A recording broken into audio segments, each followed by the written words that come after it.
So 2022 API risk, this is out of the book, Hacking APIs.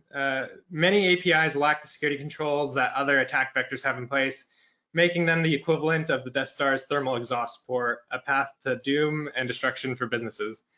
It seems a little bit dramatic, but seriously, like these are pipelines that are allowed through the firewall, and if they're not tested properly, they could be vulnerable essentially by design with business logic flaws, or similar to USPS, like your authenticated user, but there was no restrictions in place for authorization. So you can go on and what a normal criminal attacker would be going after could be the data, right? So if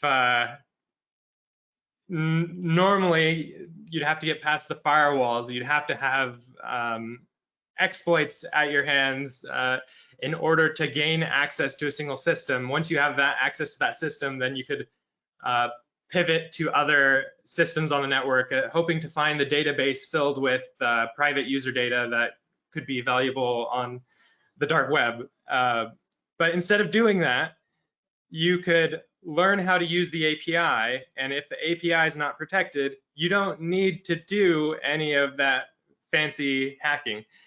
Instead, you can use the API as it was designed and make queries for other users' data and get handed everything that you were looking for from the beginning.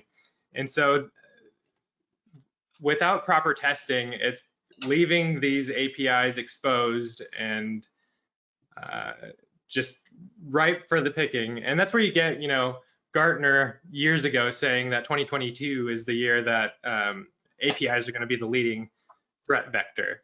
And I think that's already true with criminals. The API data breaches are exponentially growing. And some of the key factors going into 2022, we've all experienced the great reshuffling.